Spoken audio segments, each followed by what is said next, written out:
আসসালামু আলাইকুম দর্শক, আমন্ত্রণ জানাচ্ছি জাগো স্পোর্টসে। সাথে আছে আমি মারিয়াম হাবিবা। শুরুতেই জানিয়ে দিব সংবাদ শিরোনাম। সাকিব, মিরাজ, রিশাদদের শিরোপা জেতালেন পেরেরা, রাজা।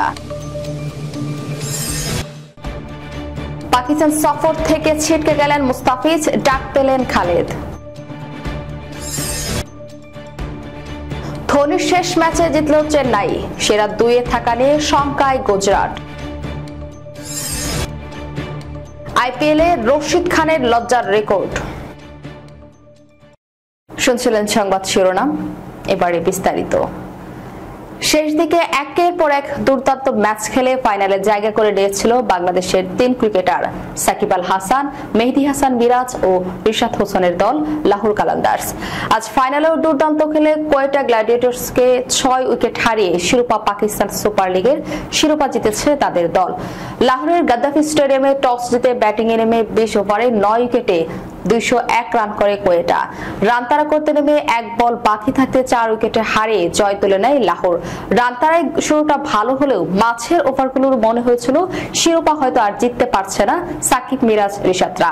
কিন্তু শেষ দিকে আজই ইংল্যান্ড থেকে উড়ে আসা সিকান্দার রাজা ও শ্রীলঙ্কার ব্যাটসম্যান কুশল পেরেরার দুর্দান্ত ব্যাটিংয়ে রোমাঞ্চকর এক জয় পেয়েছে লাহোর। শেষ ৩ ওভারে জয়ের জন্য লাহোরের প্রয়োজন ছিল ৪৭ রান।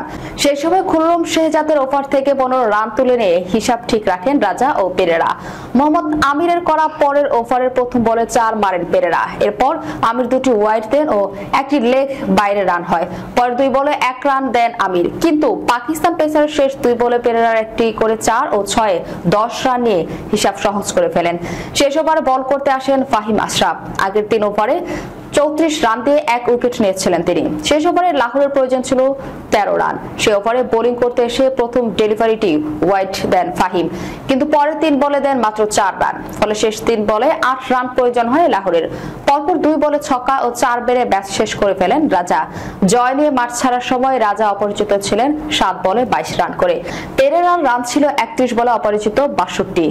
এর আগে ব্যাটিং নেমে হাসান নেওয়াজের ৪৩ বলে ৮-৪ ও ৪-৬-এ ৭৬ রানের ইনিংসে ২০০ পেরোনো স্কোর পায় কোয়েটা।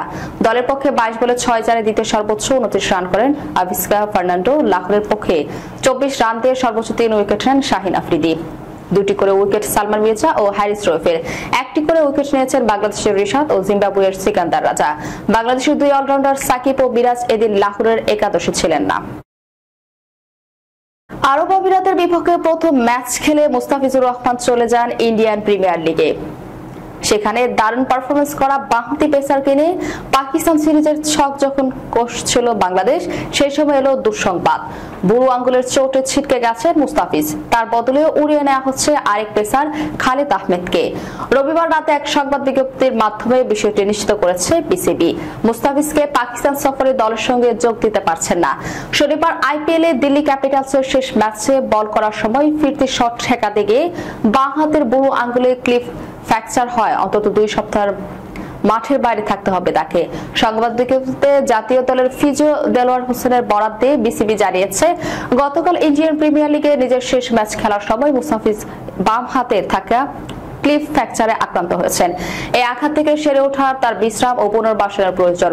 আমাদের বর্তমান মূল্যায়ন অনুযায়ী আগামী ২ থেকে ৩ সপ্তাহ তিনি মাঠের বাইরে থাকবেন।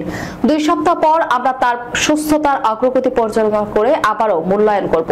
স্থগিত আইপিএল পুনরায় শুরুর পর ব্যক্তিগত কারণে জেক ফ্রেজার ম্যাগার না ফেরায় দিল্লিতে নিয়েছে মুস্তাফিজকে। ৩ ম্যাচে তিনি ৭.৯০ ইকোনমিতে নিয়েছেন ৪ উইকেট। গত রাতে দিল্লি ৬ উইকেট হারিয়ে পাঞ্জাব কিংসকে। জয়ের ম্যাচে সাকিব আল হাসানের রেকর্ড ভেঙেছেন বাঁহাতি পেসার। বাংলাদেশিদের মধ্যে আইপিএল এ সর্বোচ্চ ৬৫ উইকেটের মালিক এখন মুস্তাফিজ। সাকিব আইপিএলে ৭১ ম্যাচে ৭.৪৩ ইকোনমিতে নিয়েছে ৬৩ উইকেট। সাম্প্রতিক সময়ে ২০ ওভারের ক্রিকেট দারুণ ছন্দে ছিলেন মুস্তাফিজ। আরব আমিরাতের বিপক্ষে প্রথম ম্যাচে তার বোলিংয়ে জিতেছিল বাংলাদেশ। তবে শেষ ২ ম্যাচে তার অভাব হারে হারে টের পেয়েছেন লিটন দাসরা। পাকিস্তান সিরিজের আগে মুস্তাফিজের অভাব প্রকট হচ্ছে সেটি প্রায় নিশ্চিত। যদিও বিসিবির জাতীয় নির্বাচক প্যানেল মুস্তাফিজের পরিবর্তে পাকিস্তান সফরের দলে খালেদকে অন্তর্ভুক্ত করেছে। সাম্প্রতিক সময়ে তার ফর্মও বেশ ভালো। ঘরোয়া ক্রিকেটে নিয়মিত সাফল্য পাচ্ছেন তিনি। ডান দিকে ঝাঁপিয়ে শৈকেশ্বরের তোলা ক্যাচটি নিলেন মহেন্দ্র সিং ধোনি, তাতে ম্যাচের সমাপ্তি। ক্রিকেটে ধোনি যুগের সমাপ্তিও কি?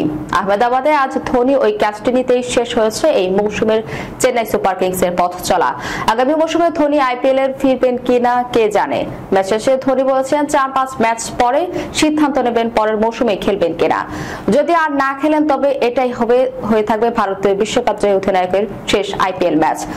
গুজরাট টাইটান্সকে 83 রানে হারিয়ে মৌসুমটা শেষ করলো আগেই বাদ পড়া নিশ্চিত হওয়া চেন্নাই। 14তম ম্যাচে পাওয়া চতুর্থ এই জয় অবশ্য চেন্নাইকে 10-10 হওয়া থেকে বাঁচাতে পারেনি। তবে চেন্নাই গুজরাট টাইটান্সের সরাসরি কোয়ালিফায়ারের খেলার পথটা কঠিন করে দিয়েছে। 14 ম্যাচে 18 পয়েন্ট নিয়ে লিগ পর্ব শেষ করলো গুজরাট। আপাতত পয়েন্ট তালিকার শীর্ষে আছে দলটি। তবে মুম্বাই, পাঞ্জাব ও বেঙ্গালুরুর সম্ভাবনা আছে গুজরাটকে পেছনে ফেলার। টসে জিতে ব্যাটিং নিয়ে ধোনিরা করেছিলেন 5 উইকেটে 230 রান। ধোনিকে ব্যাটিংয়ে নামতে হয়নি। তার দলের হয়ে সর্বোচ্চ 57 রান করেছেন ডেভাট ব্রেডিস। 5 ছক্কায় 23 বলে এই রান করেছেন দক্ষিণ আফ্রিকার ব্যাটসম্যান।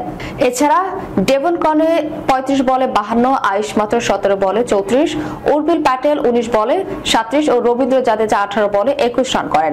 রান তারাই 18.3 ওভারে 147 রানে অল আউট হয় গুজরাট। ওপেনার সাই সুদর্শন করেছেন সর্বোচ্চ 41 রান। চেন্নাইয়ের মিডিয়া পেসার অংশুর কম্বোজ 13 রানে ও বাঁহাতি স্পিনার নূর আহমেদ 21 রানে নেন 3 উইকেট। ইন্ডিয়ান প্রিমিয়ার লিগের ইতিহাসে লজ্জার রেকর্ড করলেন Afghan leg spinner Rashid Khan. IPL এর চলতি আসরে গুজরাট টাইটান্স দল হিসেবে দারুণ ছন্দে থাকলেও ব্যক্তিগত পারফরম্যান্সে অনুজ্জ্বল রশিদ খান। ব্যাটে বলে প্রত্যাশিত পারফরম্যান্স করতে পারেনি এই তারকা অলরাউন্ডার। রোববার চেন্নাই সুপার কিংসের বিপক্ষে ডেভন কনের উইকেট পেল। 4 ওভারে খরচ করেছেন 42 রান। ছক্কা হজম করেছেন 3টি, আর সেটাই রশিদ খানকে বসিয়েছে বিব্রতকর এক রেকর্ডে। চলতি মৌসুমে এখন পর্যন্ত 31 ছক্কা হজম করেছেন তিনি। আইপিএলে এক আসরের সবচেয়ে বেশি ছক্কা হজমের রেকর্ড এখন এটাই। মৌসুমের আরো বাকি আছে অন্তত 1 ম্যাচ। রশিদের নামের পাশে সংখ্যাটা তাই বাড়বে তা বলাই বাহুল্য। অবশ্যই রেকর্ড তার একক নয়। গুজরাটে তারই সতীর্থ মোহাম্মদ সিরাজ এক মৌসুমে এর আগে হজম করেছিলেন 31 ছক্কা। 2022 সালে রয়্যাল চ্যালেঞ্জার্স বেঙ্গালুরুর জার্সিতে বিব্রতকর এই রেকর্ড করেছিলেন ভারতীয় এই পেসার। আইপিএলে এক আসরে 30 ছক্কার হজমে নজির আছে আর কেবল দুজনের। 2024 সালে ভারতের স্পিনার যুজবেন্দ্র জাহাল এবং 2022 সালে লঙ্কান স্পিনার ওয়ানিন্তু হাসারাঙ্গার হজম করেছিলেন বিব্রতকর এই রেকর্ড। সবচেয়ে বেশি 6 হজমের দিক থেকে 5ম স্থানে আছেন ওয়েস্ট ইন্ডিজের ডুয়াইন ব্রাভো। 2018 সালে হজম করেছিলেন 29 ছক্কা। অবশ্য রশিদের জন্য সংখ্যাটা বাড়ছে তা অনেকটাই নিশ্চিত। এখনো প্লে অফের খেলা বাকি আছে তার দলের সামনে। সেখানে আফগান স্পিনারের পারফরম্যান্স ঠিক কেমন হয় তাই দেখার বিষয়। যাবার আগে শিরোনামগুলো জানিয়ে দিব আরো একবার। সাকিব, মিরাজ, রিশাদদের শিরোপা জেতালেন পেরেরা রাজা। পাকিস্তান সফর থেকে ছিটকে গেলেন মুস্তাফিজ, ডাক পেলেন খালেদ। ধোনির শেষ ম্যাচে জিতল চেন্নাই, সেরা 2-এ থাকা নিয়ে শঙ্কায় গুজরাট। আইপিএলে রশিদ খানের লজ্জার রেকর্ড। এই ছিল এখনকার মতো। পরবর্তী সংবাদ দেখার আমন্ত্রণ রইল। ধন্যবাদ সবাইকে। আল্লাহ হাফেজ।